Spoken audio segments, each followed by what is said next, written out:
Hello and welcome to episode 10 of CEAT Ruck N Roll. We have 9 episodes for you already and they've all been great. We have another outstanding episode lined up for you. This time we have a very special guest coming to talk to us about a very important subject for not just athletes but rugby players in general as well. And we have, of course, Shafin Majid joining us, and we're looking back at some outstanding action from the Cup Championship and even more action from the Plate Championship. Really close run stuff there between DS and Sri Sumangala. We'll talk about all those results and look forward to who might win the title. Can Trinity win the title this weekend? We'll talk about all of that on the show.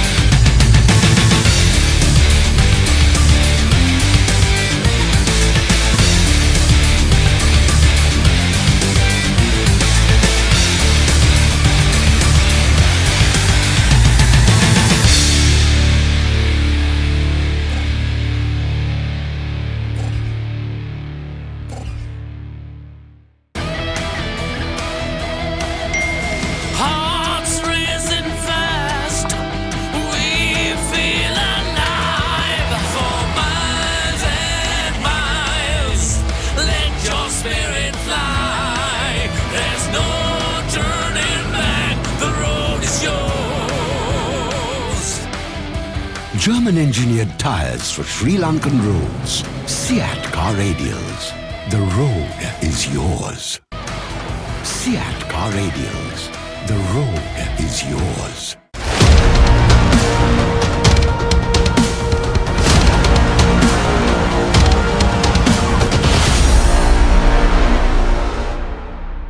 Yeah, on Ruck N Roll, and we're looking back at last week's action. What a stunning few games that we had over the last weekend. But of course, Trinity College have set themselves maybe a little bit of daylight between them and the rest of the schools. But there's a pitched battle for second place and still a technical chance, of course, that Wesley and St. Thomas's may catch up to Trinity with a couple of weeks action left. But let's look back at what we had over the last weekend. The first match, of course, Trinity taking on Isipatana. Much look forward to encounter, Abdullah. Isipatana have not lost to Trinity for a while, but then this time they were just too hot to handle. Yes, the form that Trinity was carrying into this game, they were going to be very hard to beat, especially up in Pallakali as well. And that's the way it turned out to be. I thought Trinity's performance in that match was brilliant. The way they moved the ball through the lines, their three quarters were running, the offloading game.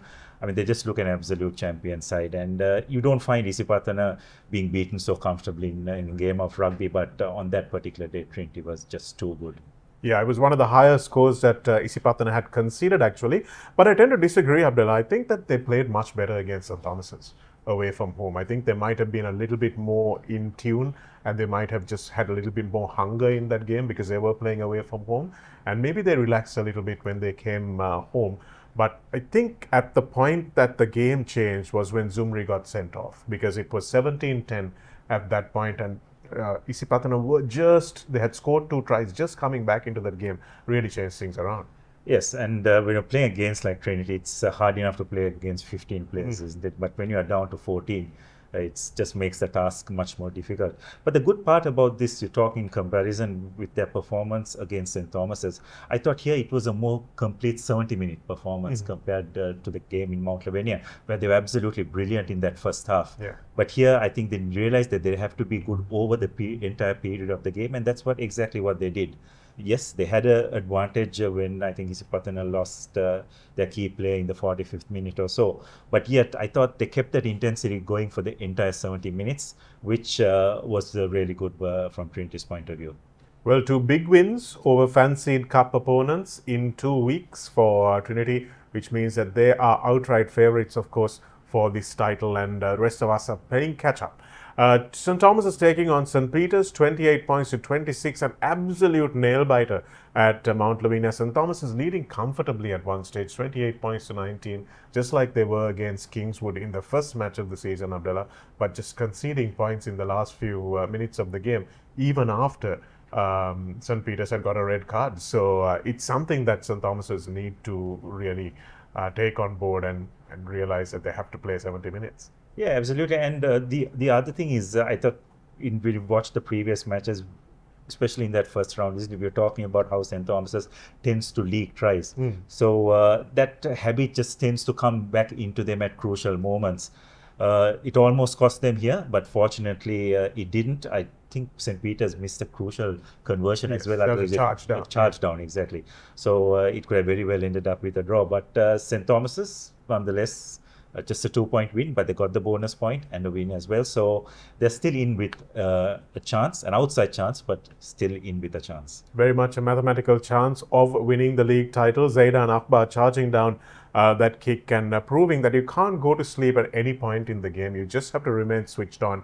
And I hope the rest of the team takes a lesson from that as well and stays switched on for the whole 70 minutes. They let St. Peter's back, and credit to St. Peter's for coming back in that game as well. I thought this was their best performance all season.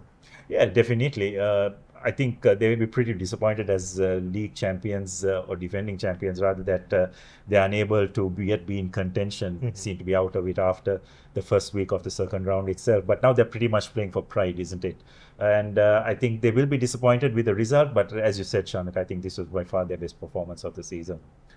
So looking at Royal taking on Wesley, and Royal are unlikely, in an uncharacteristic position of not challenging for the league title early on in the piece, Abdullah, but that didn't stop them playing probably one of the most intense games I've seen this season so far. 24-17, Wesley scoring in the final minute of the game and going up to that 24-point. Otherwise, it was 19-17, just a 2-point game, and you were calling it was a really tight affair. Very tight affair. It was, as you said, Shanaka, the intensity was pretty high of both teams. I thought they threw themselves at each other. They gave everything.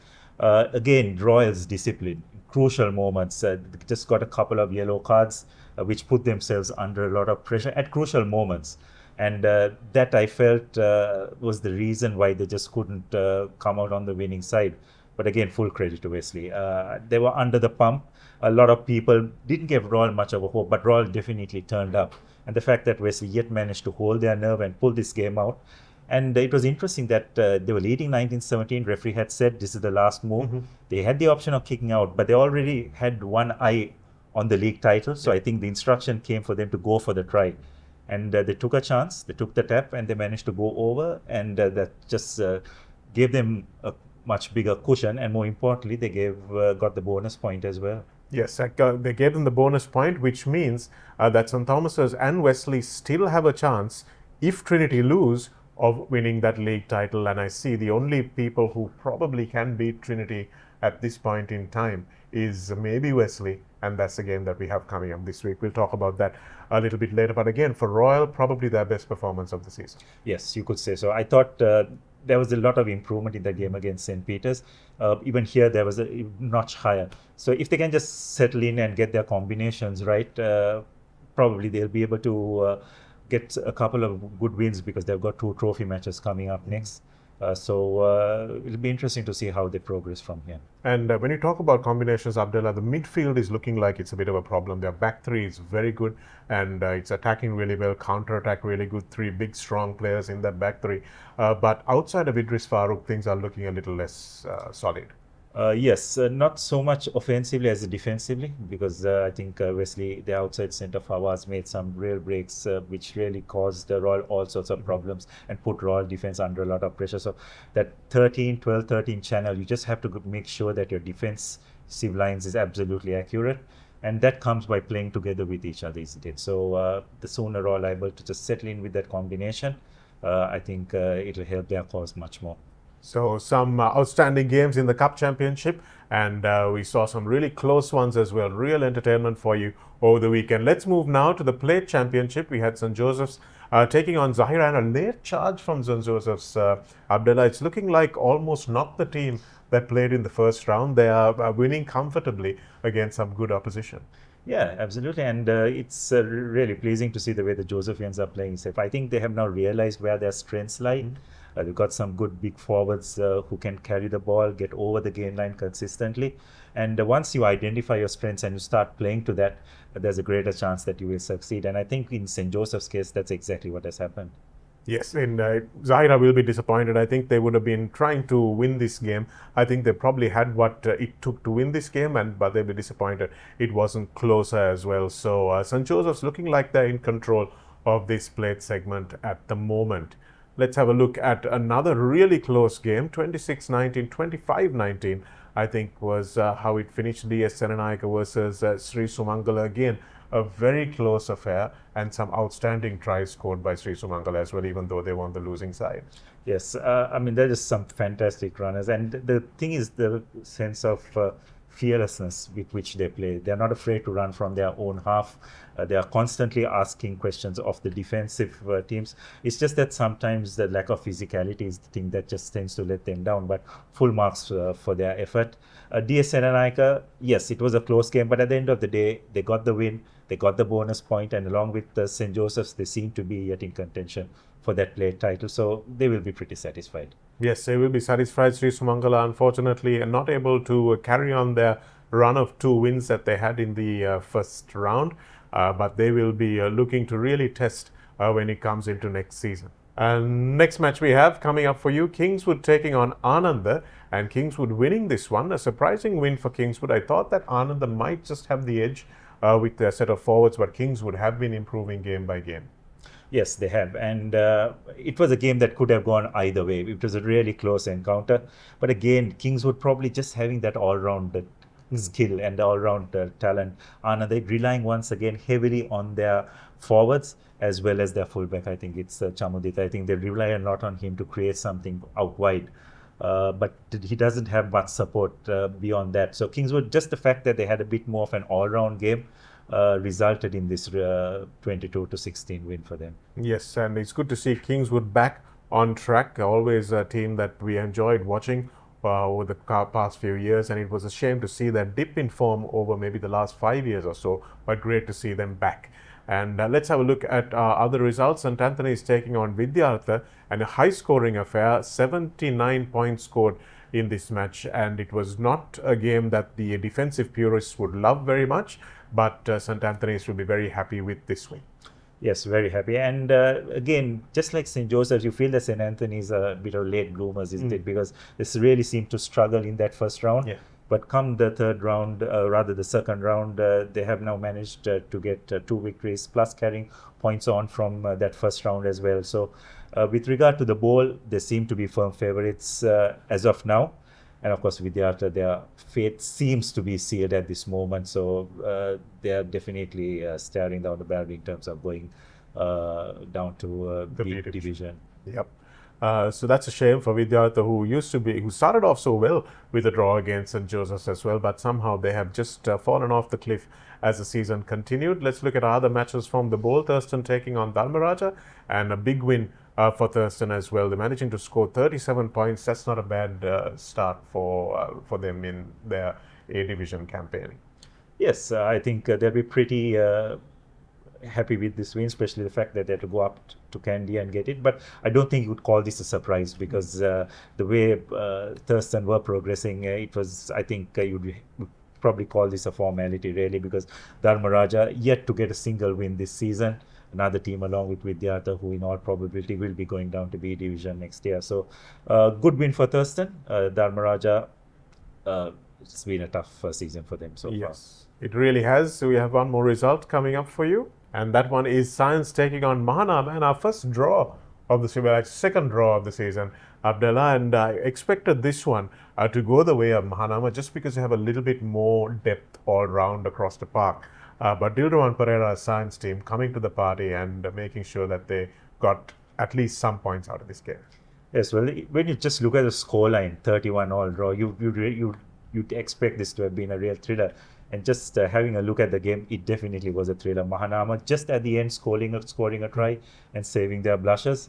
Brilliant game. Both teams just willing to run the ball at each other. And the fact that it was like punch and counter punch between both of them. So with this draw, both of these teams are yet in the running, along with St. Anthony's and St. Anthony's.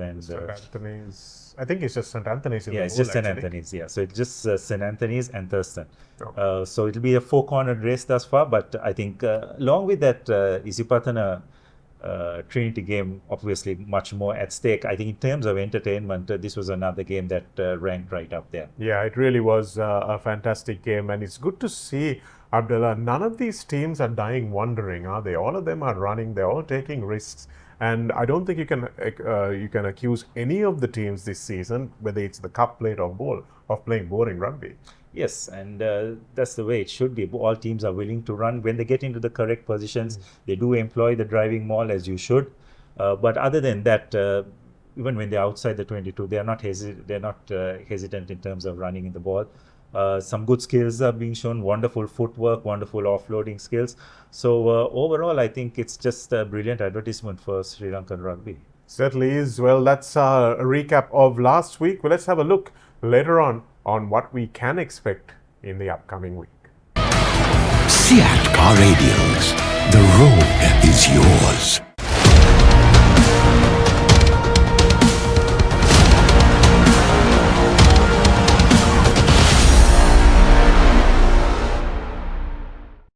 Hello and welcome to Ruck N Roll. You're with me, Shanaka, and of course Abdullah Yusuf in the studio as well to go into our In Control segment brought to you by CEAT. CEAT, of course, built for Europe, and now here, if you drive a BMW, Merc or Audi, CEAT's Europe range is built just for you. German engineering, European performance, and now on Sri Lankan roads. Check it out at your nearest dealer. We're talking about being in control, Abdullah. With CEAT tires, you're in control on the road. But we have a few clips from last week where the players were not in control and need to be in control. A few cards, one red card for Shakib Zumri in a very, very important situation of the game. One yellow card for Abdul Hadi of Wesley, which could have turned that game's tide. And of course, Idris Farooq early on in that game, also with a pretty high tackle. Unfortunately, he wasn't on the field to kick the conversion, which might have made a big difference. So we're talking about being in control as players and needing to have that discipline, isn't it, Abdullah? Yeah, absolutely. And it's just not a physical thing. It's also very much a mental thing, isn't it? You just got to keep a check of your emotions, because once you feel that you have a player who is smaller than you and you just want to just smash him, isn't it? So that's just that inclination. But you've got to do it in a safe manner. Especially those two tip tackles that we saw, the Wesley as well as the one by Zumri, I believe, from Sipatana. So those two were very, very dangerous. And those are the kind of situations where you just got to ensure that you keep your emotions, I think, in control than anything else, because you do know the law, and even if you lift him, you have enough of time, I think, to just make sure that he lands safely. Yeah. And both players made absolutely no attempt to do that. Yeah, and if we have a look at, so this is the first tackle. Idris Farooq was not nearly as serious as the others. That's the one where he's just passed the ball. It's a little bit late, but then this is coming across cover defense, desperate stuff. And it wasn't as dangerous as the other two tackles, which you will see now. This is a tackle on Usman Shafras from Shakib Zumri. He hits him, it's a little late, lifts the leg and drives him into the floor. Now, there's no argument, Abdullah, that this was a red card. Yeah, absolutely. And there was absolutely no intention to bring him down safely as well, isn't it? And it was just the release in there, which was very, very irresponsible and disappointing. And fortunately, nothing serious happened to the Trinity captain, which was good to see, but unfortunately pretty reckless, and I'm sure the lad will learn a lot from this. Oh, of course. And Zumri is not in any way a dirty player. This is why, though, it's important, because it's good players that are doing this, Abdullah. Idris Farooq, Shakib Zumri, Abdullah Hadi, all these guys, very important players for their team. So they're actually trying to maybe give the team a little bit of impetus with an aggressive hit. And because the team was down at that point for Isipatana and they had just come back into the game. And maybe he's trying to show that we can dominate these guys, but there really needs to be some control shown. Yeah, that's right. And as you can see there, the thing is, once that lift happens, you're putting yourself as well as the player whom you're lifting in a very vulnerable situation. Yeah. So then the onus is very much on the tackler.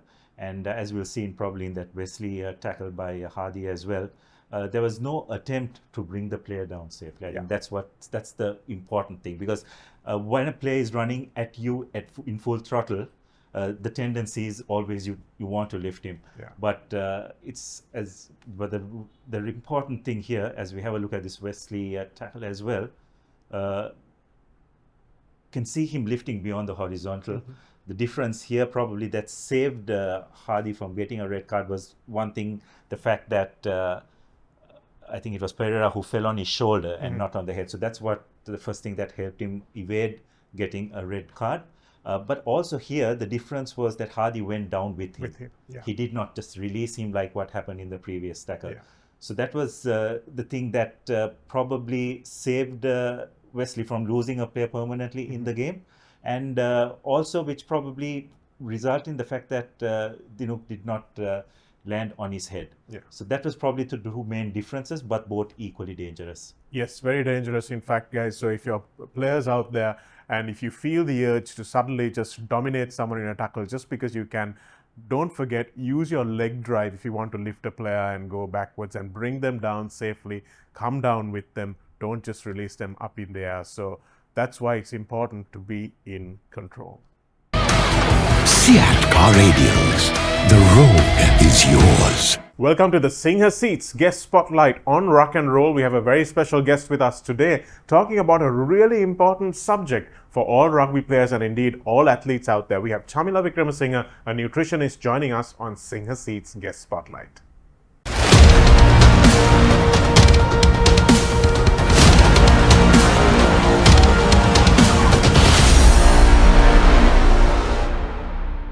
Hello and welcome to Ruck N Roll. As you know, we like not just to entertain on this show, but we like to educate as well. And we're touching on a very important topic for not just the players out there, but for coaches and parents as well. A crucial topic, in fact, and that is nutrition. And we have with us a very special guest in the studio on Guest Spotlight, Chamila Wickramasinghe, who's a trained nutritionist who joins us to talk about what training looks like and what we need to fuel our bodies with. Hi, Chamila. Welcome to the show. Thank you. Explain to me first, what's the difference between a nutritionist and a dietitian? Okay, so a nutritionist will primarily be working with healthy individuals who want to optimize their health, whereas dietitians are trained more also, they can also work with healthy individuals as well, but dietitians will also be in more clinical settings where they will assist with those who are unwell, patients, etc. So the nutritionist is more about a healthy person basically becoming more optimized in nutrition. Right. Yeah. So wanting to get better performance, would that be the right way to describe it? Yes, definitely. And so obviously performance is something that is crucial not just to rugby players, but any schoolboy or schoolgirl athlete and other athletes. I don't know whether I can just say schoolboy and schoolgirl anymore.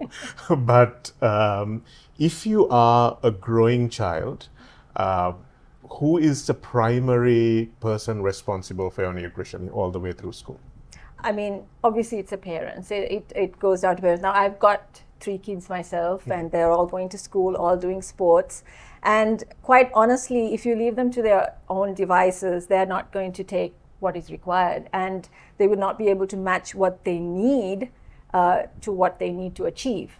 So definitely, I would say that the parents or the caregivers, whoever is around, will have to take a very big responsibility on that. And how much monitoring does that take, Chamila, in the sense, do you have to make sure they're eating at the right time, or is it just general guidance and that's enough, or does that depend on the child? Well, the thing is, if they're still growing children, all the way, I would say, up to like mid-20s, there is a certain amount of nutrients that they definitely need. So it would be better if you could monitor, because you know skipping meals or just having too many snacks and therefore not hungry to have a proper nutritious meal. I mean, these are all bad things, and will definitely, if they're in sport, that will really hamper any results that you'd get from them. So, and when you're talking about doing sports as well, athletes are not only doing sports. Most of these kids are, well, they should be at least studying and growing. So explain to us how much of an energy requirement that is in terms of just not only doing sports, but adolescents. Yeah, so now you have to understand that there is the basic physiological needs, the functioning of your body to basically sustain life. In addition to that, you're growing, your bones are growing, there's cell development all the time, muscles are growing, your brain is still developing. So there's a lot going on. And that requires a lot more energy than the average person. Now, you and I do not need that extra energy for growth. whereas the kids do need that. And if they're doing a sport, you must make sure that it's not eating into that energy that is available for those purposes. Sport energy should be from additional calories over and above that. Okay. So a kid who's doing sports will naturally need much more calories than someone who is not. Of course, definitely. Yeah. And what are the primary sources of these? What are the best sources of nutrition for kids nowadays? Okay. So basically, I mean, we know about the macronutrients. You've got your carbs, you've got your protein, and you've got your fats. So when you're talking about energy, actually it's coming either from carbs or from fats. For sports-related energy and also growth-related energy, it's really carbohydrate that you need to focus on for energy. Protein is needed, that's the building blocks. It's like the bricks, and the carbohydrate, which is providing energy, is like the mason bus who's actually making it. Okay? So the protein is definitely needed at a higher level if you're an athlete, sometimes in the range of about 2 grams for each kilogram of weight, I would say. So that would differ by size of the child. The carbohydrates, if you look at it, you need to go for about 55 to 60% carbohydrate, because that actually will help them grow, as well as make sure that there's no stunting of growth or any kind of, it could even have psychological impact if you don't have enough energy. So all that will be taken care of, and you'd have sufficient energy for any additional activities that you have. So I'm going to ask you this in your dual capacity as a nutritionist and a mom as well. Looking at teenagers nowadays, Chamila, maybe I'm stereotyping, but there is a general preoccupation with your appearance. Yes. And wanting to remain, sculpted for the pictures, for the gram, as it were, which is a problem we didn't have when we were growing up, right? So is that kind of affecting nutrition adversely, and is it affecting kids' approach to nutrition and for health? I would say that is very dangerous if they're doing that, because, especially if you're in a sport and in season, the last thing you should be doing is cutting back on calories. You have to meet your calorie requirement, because otherwise it's going to affect your growth. It could result in multiple infections, always having a respiratory tract infection, having headaches all the time, body aches and pains, your muscles not recovering after a training session. All that will start happening when you do not have enough energy. And kids who are trying to cut back to get thinner or sculpted, as you say, they're really doing a lot of damage for themselves. Out of season, if you feel you need to cut calories, that's something that you can consider, but you have to be also careful, because still you are growing.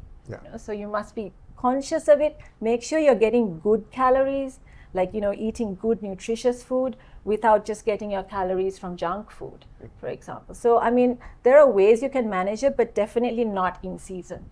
So we're a rice and curry country. Is that okay? That is the best for an athlete, because you need to have, Sri Lanka is a real carb heavy society, right? So that's perfect for an athlete, because we're looking at 55 to 60% carbohydrate requirement. Now, for you and me, no, we don't need so many carbs. We should try to cut down on our carbs, and maybe focus more on our protein. These kids need carbs, so rice and curry is the best, because it's giving you nice, easily digestible carbs. Rice and curry, your string hoppers, and your, just white bread, that's fine for them. And they need that energy, and it's easy ways to get it. So I think our diet is really well suited for an athlete. But for someone who's loading up that plate, you said 55 to 60% carbs. So unfortunately, I've seen a lot of plates of rice that are probably about 85, 90% carbs, because vegetables are carbs too, in that sense. In a sense, yes. So what should parents be looking at as their optimal protein intake per meal? Okay, so if you're looking at, so take an average 60 kg kid. Okay, so they need about 120 grams of protein per day. Okay, so if you that should be spread out during the day in all 3 meals, as well as in snacks. So if they can try and target at least 30 to 40 grams of protein per meal, then you'll be able to hit your target easily. It will always differ. Nothing is perfect. These things are not cast in stone. But you should try and hit the higher target and at least fall like maybe 10, 15 grams down. It's not going to be a problem. Because most of the time, I would say that on average, people are getting about 60 to 70 grams of protein. And that is not enough. So what you have to understand is when you see a piece of chicken, like if it's with minus the bone, if you weigh it and it's 100 grams, all of that is not protein. Right. Only 25% of it is protein. Oh, wow. Okay. Right. So you have to know that, okay, you're not going to weigh a piece of chicken and think it's 25 grams, so I've got 25 grams of protein. Ooh. No, you need 100 grams of chicken minus the bone to have 25 grams of protein. Oh, right. That's really interesting. Right. So now actually fish has a higher percentage of protein, the white fish. So that's around about 30 grams sometimes, but eggs would be about 6 grams of protein. So like that, I mean, the internet has all the information. You can easily find it. Right. But if you're very serious about a sport, I would say do your research, find out. And honestly, at the start, it's a good idea to weigh your food, especially your proteins, because you're trying to hit a target as well. Weigh it so that you understand what it visually looks like. Right. And then after you do that for a while, you'll just know how to serve easily without having to think about it. Oh, wow. So here was I thinking that a couple of pieces of chicken was enough protein, but clearly it's not. It's the amount of protein in the protein chicken. In that meat Right. item that you're having. Yeah, correct. Eggs have been demonized. Eggs are okay? Eggs are okay. And honestly, if you want to increase the protein content and reduce the fat content, eat more egg white. And eggs, 5, 6 eggs even, there's enough research to say there's absolutely no problem having that in a day. And sometimes what happens is with the egg yellow, you kind of get full faster because it has more fat. But if you just take egg white of about even 5 or 8 egg whites, it's very little when you cook it. And it's very easy to consume. And an egg white alone will give you about 4 grams of protein. So you can hit your 25 grams there even. And how do parents and children themselves know what their daily requirement is? Okay, so basically you first need to calculate what your calorie requirement is. There are enough sites on the internet which will help you to figure that calorie requirement out. I would recommend something called the Harris-Benedict equation. Harris-Benedict. Yes, that's right. So if you just Google that, the formula is there. It's basically based on your height, your weight, and your age. And you find out what your calorie requirement is and then multiply it by your physical activity level, right? Those figures are also available on the internet, very easy to find. You multiply that calorie figure based on if you are somebody who works out or trains 5 days a week, you might have a multiplying effect of about 2. If it's less, if you're a bit more sedentary, maybe 1.5. And then you figure out what your actual requirement is. Now remember that a calorie is basically differs by whether it's a carbohydrate, a protein, or a fat. Okay, a carbohydrate would have 4 calories, protein would have 4 calories, and a fat would have 9 calories. Okay, so I mean there's a little bit of math involved there, but you can then figure out, okay, so if my calorie requirement is 3,000, 60% of that is carbohydrates. Right. Let's divide that by 4 and figure out what my grams of carbohydrate is now. Okay. Right? Then you figure out, say it's 400, then you divide it in your 3 meals. So 100 to 150 grams of carbohydrate per meal, I can hit my carbohydrate target. Right? So it takes a little bit of planning, but if you're serious about your sport, you have to plan it. You can't wing it. Right. Yeah. So this is something coaches need to have access to as well. Yes. Because if they're playing and training at a fairly professional level, then this is something they can't ignore. Right? Exactly. It's like having a race car and putting kerosene into it. Precisely. Okay, Chamila, that's been really educational. Thank you so much. So this is something that a lot of you need to maybe take a little. I certainly have learned a lot listening to her. So make sure that you go and do your own research, consult a trained nutritionist if you feel that you need to. And I think all coaches and schools probably should. Thanks so much for joining us. It's been great. Thank you very much for having me. Thanks. Some things are meant to be felt, not just seen good. At Singha, every curve, every detail is an invitation to experience craftsmanship that transcends time. Crafted with absolute love from materials chosen for their grace and designed to complement the art of living well. Your home is a reflection of your story. Singha is there in the quiet moments and the lasting memories. Built to endure. As time passes, they even feel more closer to you. Quiet luxury, lasting craftsmanship for a stylish lifestyle. Singha Furniture.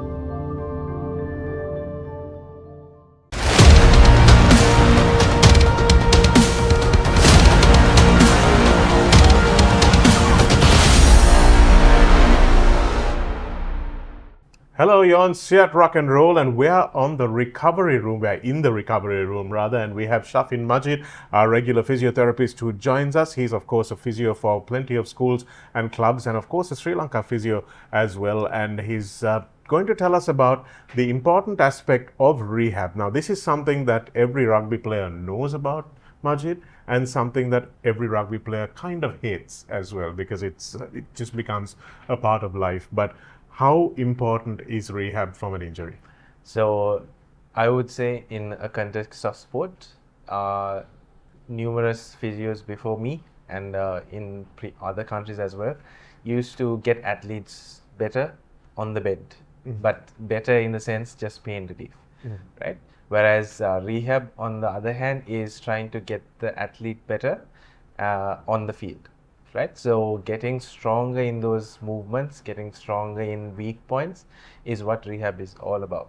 And just reinforcing your body with good mechanics, biomechanics, so that you don't re-injure that specific area or re-injure another area, so that you don't take that injury forward in the long run. Okay. Yeah. So let's talk about two very common areas that get injured in rugby, Majid, the knees and the shoulders, right? So talk us through a normal protocol that would happen.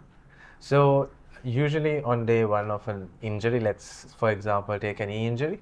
So we have usual, main culprits are ligaments and meniscus. So depending on what specific injury you have, you might manage them a bit differently. And with some injuries, you can train almost 100% with those grade 1 sort of ligament injuries, and sometimes a bit worse injuries you might have to stay off, right?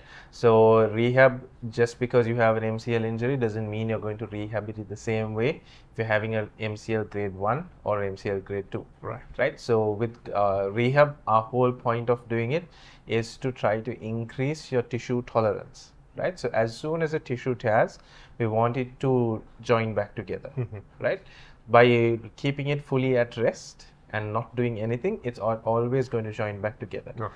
But the thing with rehab is we are providing that area a stimulus to heal a bit stronger, so that your body gets an understanding. Like going to the gym, the more repetitions you do, the stronger you get. With a damaged tissue like a ligament as well, you're going to get stronger ligaments by putting those ligaments in a bit of stress, but not too much stress, so it damages it more. So finding that perfect balance is what we do with rehab, and progressing each person to their individual capacity is what our whole rehab program is all about. And that's what you're trained to do, right? That's Exactly. what physiotherapists know how to identify. So everyone will know if someone has an ankle injury because they're limping. It's just to be able to identify whether it's a grade 1 or a grade 2 and what needs to be done immediately and what needs to be done in the long term. So explain how long that took, Majid, and what are a few things that you use to identify? Yeah, so one thing I've personally found is that we don't learn enough about exercise prescription. So doctors, their whole purpose or how their job revolves is a medicine prescription. whereas a physio's job needs to be exercise prescription, knowing what to give an athlete or an injured person, and what dose you're supposed to give that person that the rehab, and at how many intervals, the frequency, how many times a day. So those are those key pointers that we as physios as well need to develop over time. So learning through extra curricular workshops or exams or stuff like that, or just online resources that you find just to see what is out there right now, what are physios doing in other countries, because we find out that US is doing something certain way, and the Australians are doing it a different way. There's no specific way, but we're always finding that we need to find the right balance of dosage.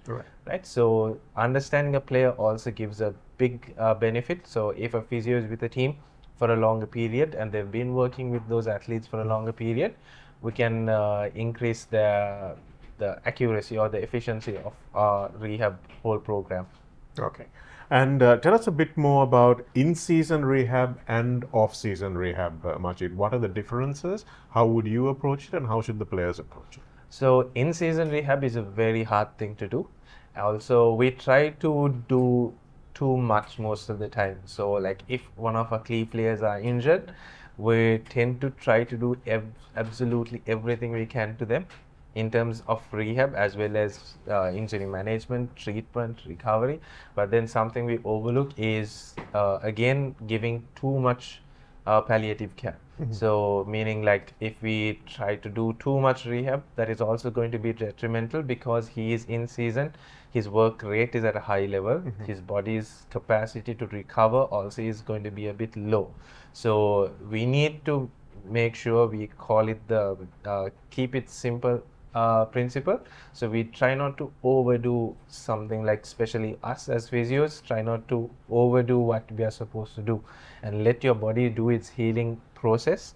And we try to increase strength and tolerance in the other areas where you don't get those impact, or rather the cases where you put those joints or areas under stress, right? So strengthening your glutes, ankles if you're having a knee injury, strengthening your, if it's a shoulder injury, you might strengthen your scapulas, you might stretch your pectoralis muscles, things like that, right? So finding the right dosage again is what is the most important thing with the rehab process in season as well.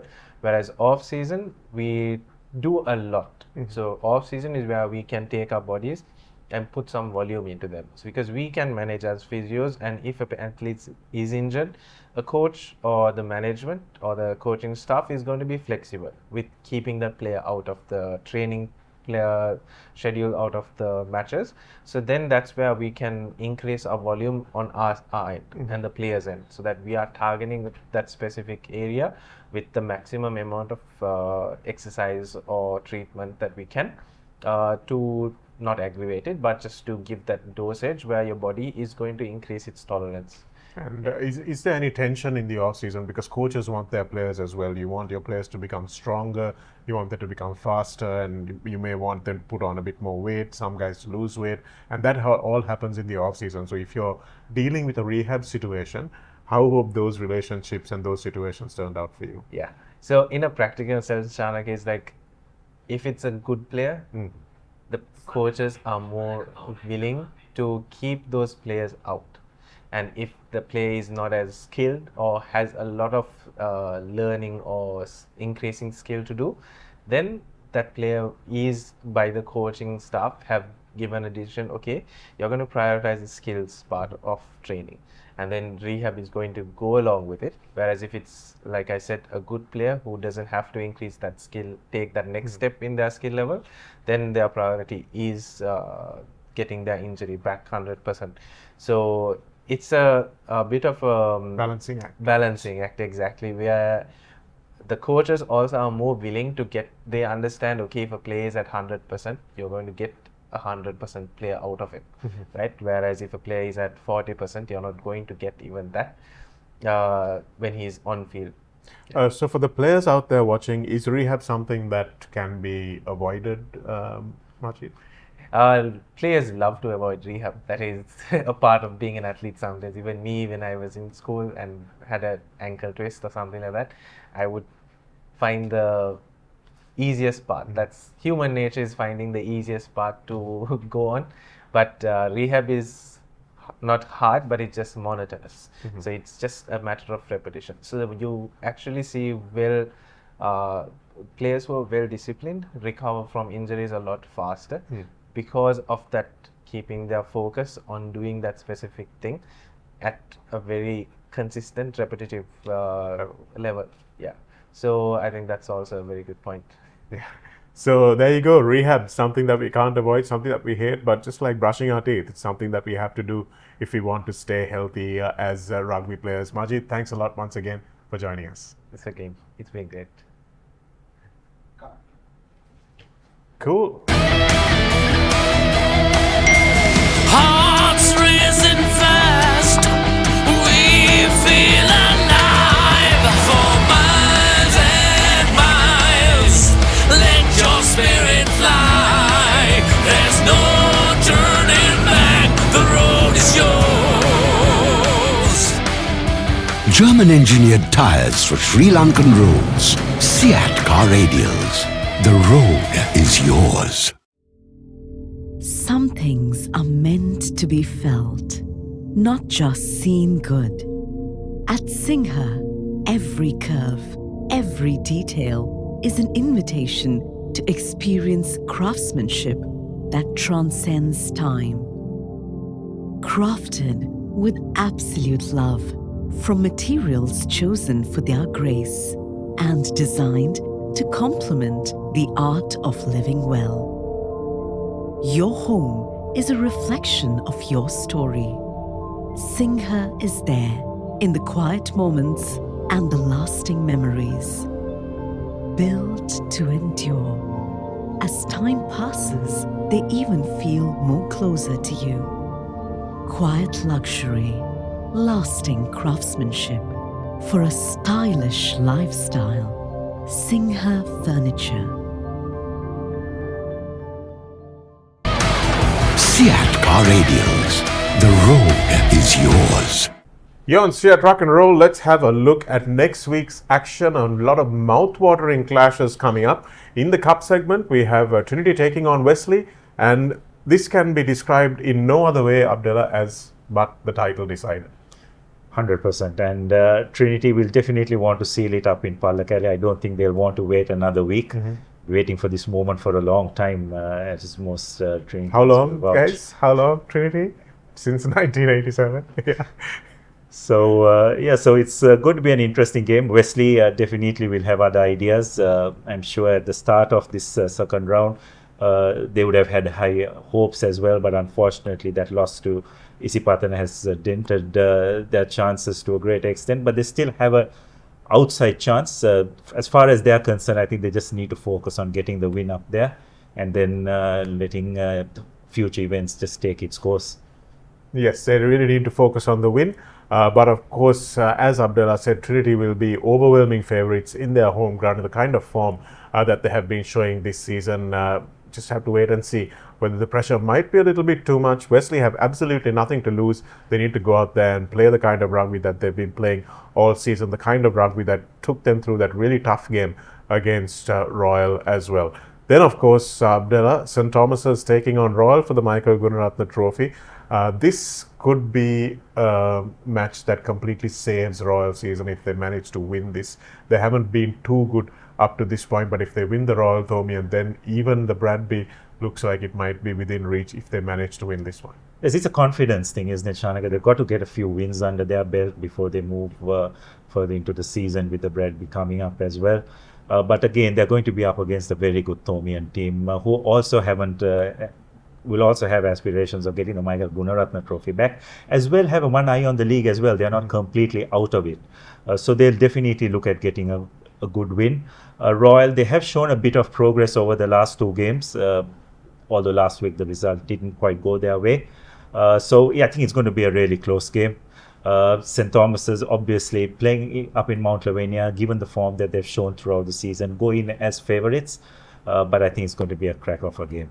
So everybody keeps telling me that, Abdullah, when we meet, that big club grounds is Mount Lavinia, St. Thomas's are at home, and therefore they are the favourites. But somehow I haven't noticed this Tomian team really exploiting that home advantage. It doesn't look like they have an understanding of how the wind is going to blow at what time of the game.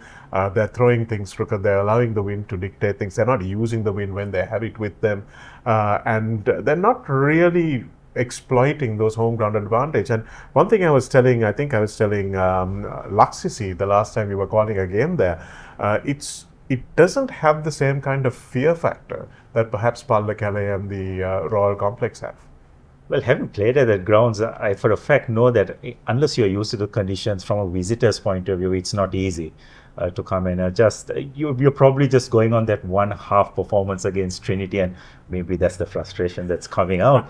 But I think overall, St. Thomas's have been really good this season. We were talking earlier that they tend to leak twice once in a way, but overall, the brand of rugby they have been playing has been pretty impressive. So it's going to be interesting to see how they go one step further. We all know that it's a big game for St. Thomas's against Royal as well, so it's probably the pinnacle of their season. They left that the Canon de Serum trophy also. Unfortunately, they couldn't win that, so they'll want to get some silverware before the season ends, and this is very much in their control. So it's going to be a really close game, and let's see how it goes. Yes, Michael Gunaratna Trophy up for grabs this Saturday. St. Thomas's haven't won it since way back in 2016. So Venika Wickramasinghe and his team will be desperate to get their hands on it. Let's see how that one goes down. And then we have Isipathana playing St. Peter's, Abdullah. This one is more or less for pride. I think both these teams are out of the running even from a mathematical perspective. But they are teams that have been dominant over the last few seasons. They have been sharing the league titles and the knockout titles with them, with each other over the last few seasons, so they will definitely want to put on a good performance for their fans. Yes, and it's going to be a bit of a strange situation for both teams, isn't it? There will definitely be pride at stake because both these teams over the last few years have built a pretty fierce rivalry amongst each other, so they'll definitely want to get a win. But the fact that both of them don't have any silverware to play for will probably be pretty disappointing. But again, they'll definitely want to get a win against each other, and there's a bit of a intensity between not just the players but even between the spectators that has built up over the last few years. So it'll be interesting to see how this game pans out. Yeah, it's definitely difficult to call a favourite, especially after St. Peter's performance last week. And of course, the fact that Shakib Zuma will probably be suspended and will not be available for the next game as well. That could really turn the tide in St. Peter's favour. So they might get the big win that they have been looking for against an opponent with a lot of bragging rights for them as well. So Bamba Brigade and the Green Machine, the social media jousting has already started. So it's all to look forward to next weekend. Let's look at the Schools Rugby Cup segment. We have Trinity right at the top there with 18 points. They've got maximum points out of every game that they have won so far. Wesley and St. Thomas's with a loss each. Royal and Isipathana with a win each. And St. Peter's haven't won a match in this second round so far. But if you're looking at the top three, Abdullah, explain to us what Wesley and St. Thomas's need to do in order to catch up.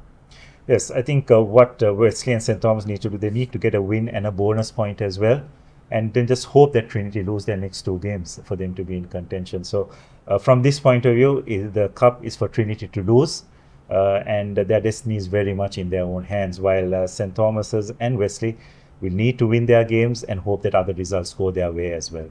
So if Wesley, in the event that Wesley do win with a bonus point on the weekend and they prevent Trinity from scoring a bonus point themselves in a losing cause, then they will tie Trinity with 18 points. If St. Thomas's win with a bonus point over Royal, then it doesn't matter whether Royal get losing bonus points or not. But St. Thomas's, if they get the win and the bonus point, all three teams could theoretically end up on 18 points at the end of this week's matches. Let's have a look at the Plate Championship as well. And in round two, we have St. Joseph's again with that 18 points, but DS Senanayaka closing pretty hard down on them in the final leg of this championship. And Kingswood, not to be outdone, they're still in with a mathematical chance as well. Yeah, absolutely. And it'll be interesting to see how DSN and Ike and St. Joseph just cope with that pressure, because as far as they're concerned, The fate is very much in their hands. Both of them will have to play against each other as well, so that's going to be important. But Kingswood, the way they have been playing, they're more than capable of creating an upset or two. So that plate segment also looks really interesting to see how those top three teams end up against each other. Very much, and also the teams are quite well balanced, aren't they? Even 4, 5 and 6, Abdullah, so you can never discount an upset in this segment. Let's look at the bowl as well. And we have St. Anthony's on top in the bowl. Thurston following pretty close behind. Mahanama just 3 points behind them as well. And Science College with 11 points. So the top 4 teams in a very, very competitive bowl segment.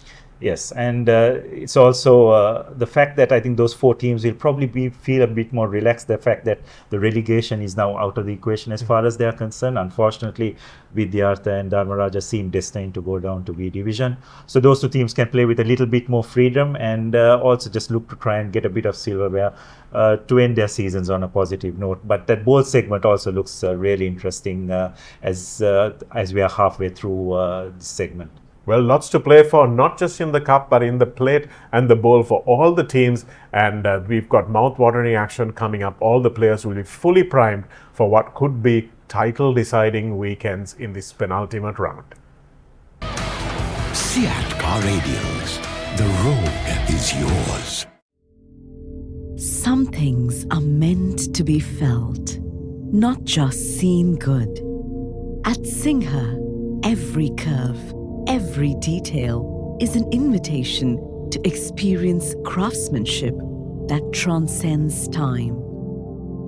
Crafted with absolute love from materials chosen for their grace and designed to complement the art of living well. Your home is a reflection of your story. Singha is there in the quiet moments and the lasting memories.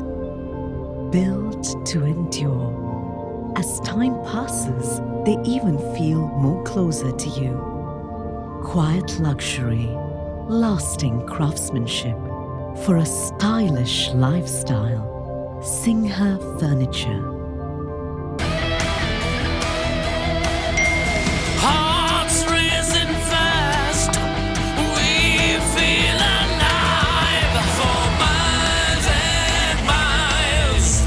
Let your spirit fly. There's no turning back. The road is yours.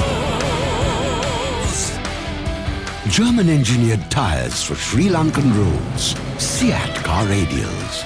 The road is yours. And thanks very much for joining us on week 10 of CEAT Ruck N Roll. Thanks a lot to CEAT for being our partners on the show. And of course, The Morning. Make sure you read our column in the morning newspaper. And of course, a big thank you to Singer Seats for partnering us on our guest spotlight and bringing you the best guests to speak to you on the show, educate and entertain as well. Thanks a lot for joining us on the show. And we'll be back next week with a lot more rugby action and a lot more information for you as well on this Schools Rugby League 2025.